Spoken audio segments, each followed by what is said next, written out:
Good morning everyone. कैसे हैं आप सभी?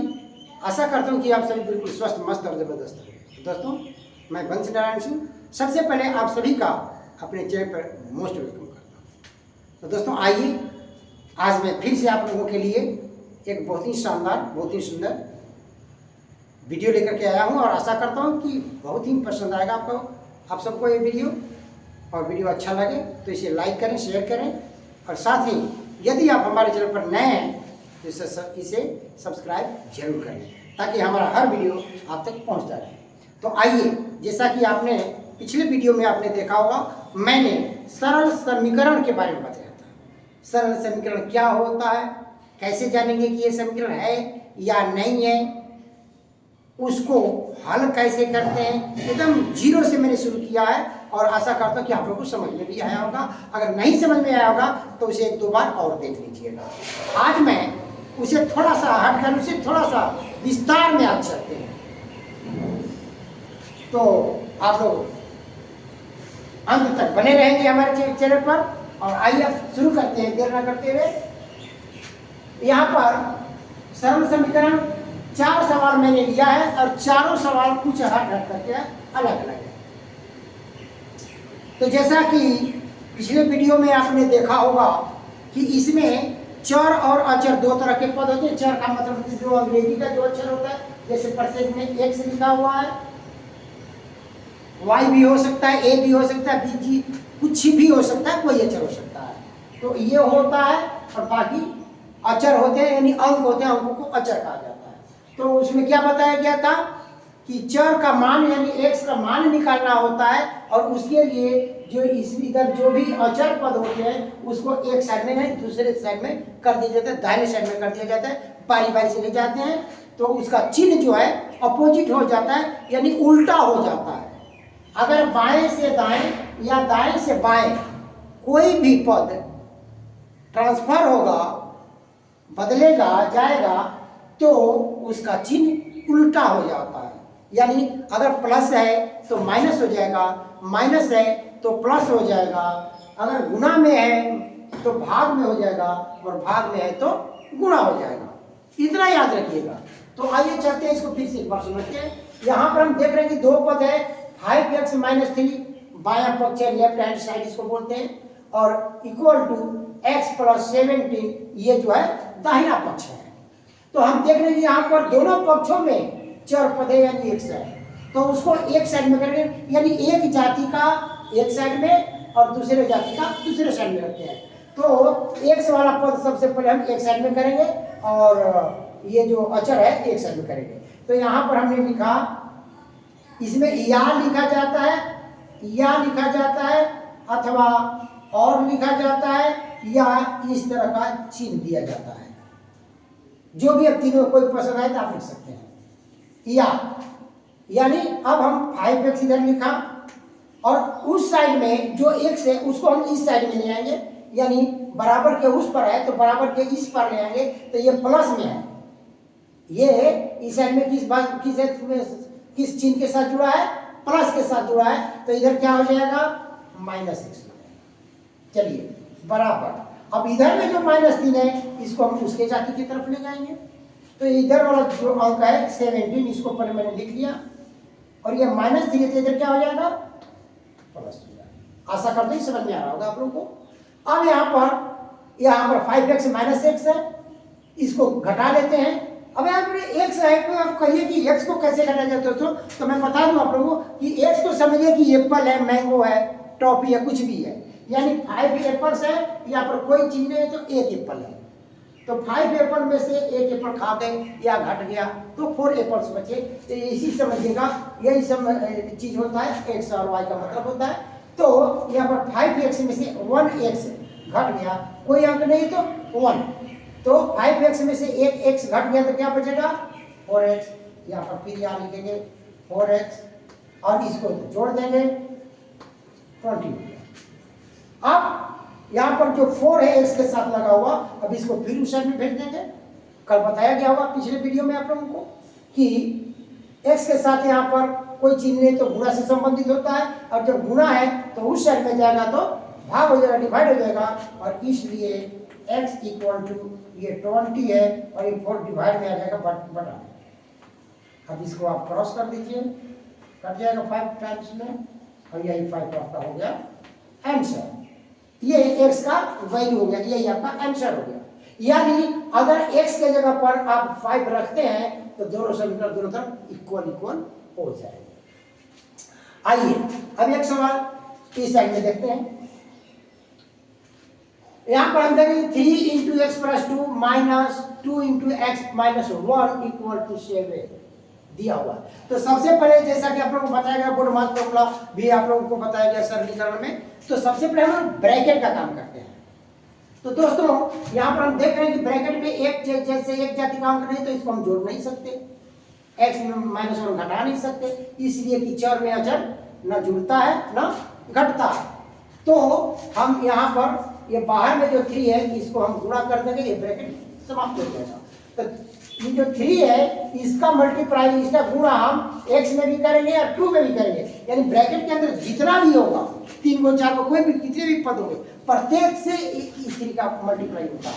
तो 3 में x का जब हम मल्टीप्लाई करेंगे तो क्या हो जाएगा 3x और प्लस 2 में करेंगे 3 का तो 6 हो जाएगा। अब ये ब्रैकेट खत्म हो गया इसी के साथ। आगे देखते हैं। अब यहाँ पर -2 है, जो दोस्तों चिन्ह का बहुत बड़ा महत्व होता है। जब हम मल्टीप्लाई करेंगे तो केवल 2 का नहीं करेंगे बल्कि -2 का करेंगे, -2 का मल्टीप्लाई करेंगे। तो -2 में x का करेंगे मल्टीप्लाई तो -2x होगा।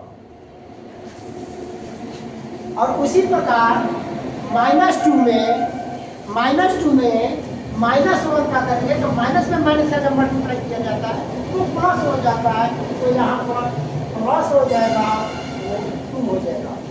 -2 में -1 का किया तो क्या हो गया +2 हो गया इक्वल टू 7। अब जो है अब इसमें एक जाति का मैंने यहाँ पर देख रहे हैं कि x वाला पद भी है और अचर पद भी है, तो इस दोनों को अलग अलग क्रिया कर लेंगे। यानी 3x का में से 2x माइनस कर लेंगे, तो 3x में से 2x घट गया तो क्या हो गया x बचेगा, एक बचेगा तो एक नहीं लिखा जाता, 3x में से 2x घट गया x हुआ। और 6 है प्लस 2 है, ये दोनों प्लस में है तो इसको ऐड कर लिया तो ये हुआ 6 और 2 मिलके 8 हो गया। अब इक्वल टू 7।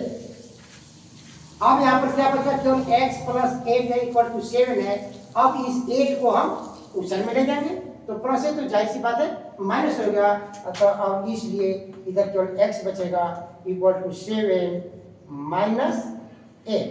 अब 7 में से 8 को माइनस करेंगे, माइनस वाला बड़ा है तो माइनस हो जाएगा -2, तो यही आपका हो गया आंसर।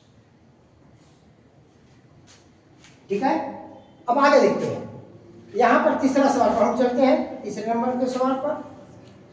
यहां पर हम देखेंगे बटा के रूप में सवाल है और दोनों तरफ इसमें भी दोनों साइड में x वाला पद है, तो उनको जैसा कि यहां पर मैंने किया x वाला पद एक साइड में किया और अचर वाला पद एक साइड में किया, वही काम यहां भी करेंगे।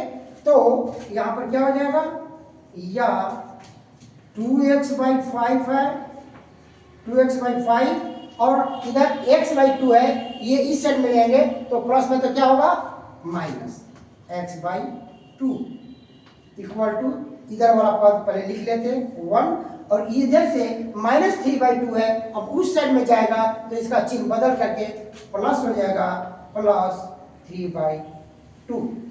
समझ में आया होगा। अब इसको हम सॉल्व कर लेते हैं, भिन्न का जोड़ घटाव जैसे बनाते हैं। इसमें क्या करते हैं, नीचे के अंक का एलसीएम लेते हैं, 5 2 का एलसीएम लेंगे तो किसी केवल में नहीं कटने वाला है तो सीधे गुणा कर देते हैं, 10 हो गया। अब 10 में नीचे से भाग दिया जाता है, ऊपर से गुणा किया जाता है, तो इसमें 5 से भाग देंगे तो 2 आएगा और 2 में 2x का मल्टीप्लाई करेंगे तो 4x minus.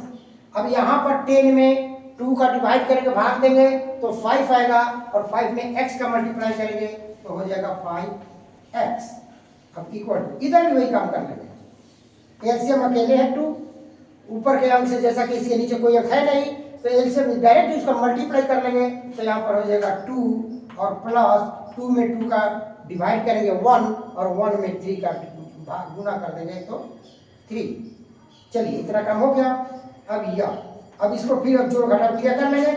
4x minus 5x, जैसे कि आप देख रहे हैं कि 5x जो है इससे बड़ा है, 5x क्या है इससे बड़ा है, तो 4 में से 5 घटेगा तो -1 आएगा। तो 1 इस x के साथ नहीं लिखा जाता, डायरेक्ट हम क्या लिखेंगे -x लिखेंगे, -x/10 और इक्वल टू इधर 5/2। अब जैसा कि बताया गया कि अगर x के साथ ये 10 बटा में है, भाग में है, तो इसको जब इस साइड में ले जाएंगे तो क्या होगा, मल्टीप्लाई गुणा हो जाता है, भाग है तो गुणा हो जाता है, जैसा कि ऊपर बताया गया होगा। अब आप देखते हैं तो 10 को उधर ले जाएंगे, 10 को, तो क्या कर देंगे गुणा में कर देंगे, तो इधर क्या बचेगा -x इक्वल टू 5/2 और ये भाग में है तो इधर मल्टीप्लाई 10 हो गया। अब इसको कटा देंगे 5, अब कितना हो गया 5 में 5 का मल्टीप्लाई कर दिया 25, और इसलिए x के साथ माइनस है, और जब हम x का वैल्यू निकालेंगे केवल x का, तो ये माइनस उधर चला जाएगा, यानी कि इसलिए आप लिख सकते हैं x इक्वल टू -25। यही आपका हो गया आंसर। तो दोस्तों आशा करता हूँ ये बात मुझे समझ में आ गया होगा आप लोगों को। आगे चलते इधर देखते हैं, यहाँ पर भी देख रहे हैं 3/4 है और मल्टीप्लाई, यहाँ पर कोई चीज नहीं, मल्टीप्लाई अब ये है x-1 और उधर तो x-3 सेपरेट है। अब सबसे पहले हम क्या करेंगे, ब्रैकेट का काम करेंगे, यानी जो 3/4 है इसका इसमें हम मल्टीप्लाई कर लेंगे, तभी तो इसमें का पद बाहर होगा और इसको हम ट्रांसफर इधर उधर करेंगे। तो ये क्रिया हम करते हैं। अब जब भी भिन्न के रूप में है, बटा के रूप में है, और इसकी मल्टीप्लाई जब इसमें करते हैं तो केवल ऊपर वाला जो अंक होता है, अंश होता है, उसी का मल्टीप्लाई होता है, नीचे वाले अंक का मल्टीप्लाई नहीं होता है। अगर नीचे होता इसमें ही बटा में होता तो ऊपर का गुणा ऊपर से, नीचे का गुणा ऊपर से करते हैं, लेकिन यहाँ पर नीचे कोई अंक नहीं है तो केवल 3 का मल्टीप्लाई पूरा में करेंगे, तो क्या हो जाएगा 3x -3 हो जाएगा और बटा में 4, यानी 3 का हमने मल्टीप्लाई किया इसमें, तो 3x -3 और बटा में ये 4 दिया। अब इधर x -3। अब हम क्या करेंगे कि अब देखिए इधर भी x है, इधर, लेकिन इधर बटा में है, इधर बटा में नहीं है, तो इधर समझ लीजिए 1 है, एक तो सब छिपा रहता है, आप समझते होंगे परिमेय संख्या के रूप में। तो अब अगर ऐसा सवाल है कि दोनों तरफ बटा के रूप में है और दोनों ही तरफ x पद है, तो सबसे पहले हम क्या करेंगे कि इसको क्रॉस मल्टीपल करेंगे, तिर्यक गुणा जिसको बोलते हैं, क्रॉस मल्टीपल, यानी 3x -3 का मल्टीप्लाई इससे करेंगे और x -3 का मल्टीप्लाई इससे करेंगे, तो ये जो भिन्न के रूप में वो सरल हो जाएगा, सीधा हो जाएगा। तो वही काम करते हैं। तो जैसे अगर मान लीजिए अगर पहले इसको पूरा कर लेते हैं, किसी को भी कर सकते हैं, इसमें इसके लिए हम स्वतंत्र हैं। अगर 4 का मल्टीप्लाई इससे करेंगे तो क्या हो जाएगा 4x -12, यहाँ पर लिख दीजिए, तिरछे गुणा करेंगे, तिर्यक गुणा करेंगे, तो इसमें इसका मल्टीप्लाई किया तो 4x -12 हो गया इक्वल टू, अब इसमें 1 का मल्टीप्लाई करेंगे तो 1 से मल्टीप्लाई जब किसी भी संख्या में किया जाता है तो उसका कोई प्रभाव नहीं पड़ता, जीरो का त्यों रहता है, तो 3x -3। अब देखिए बिल्कुल सीधा हो गया। अब सीधा हो गया तो अब आप आराम से x वाला पद एक साइड में और जो अचर पद है उसको एक साइड में आराम से लिख सकते हैं।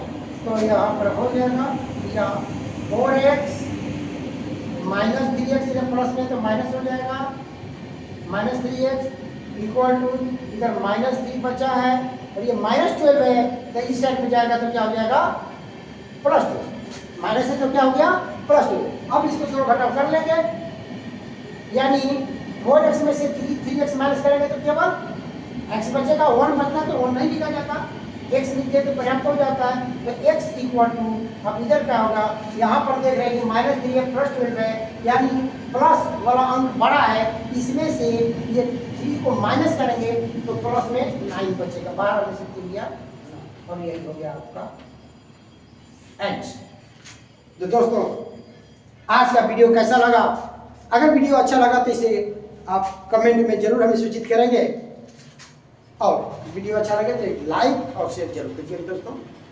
तो आज के लिए बस इतना ही, मिलते हैं फिर से एक नई वीडियो में नई जानकारी के साथ। तब तक के लिए आप मेरे साथ बने रहिए दोस्तों, हमेशा साथ बने रहेंगे, बहुत अच्छी अच्छी जानकारियाँ आपको मिलेगी। तो आज के लिए बस इतना ही, फिर मिलते हैं अगले वीडियो में नई जानकारी के साथ। तब तक के लिए आप सभी को बहुत बहुत धन्यवाद। Thank you.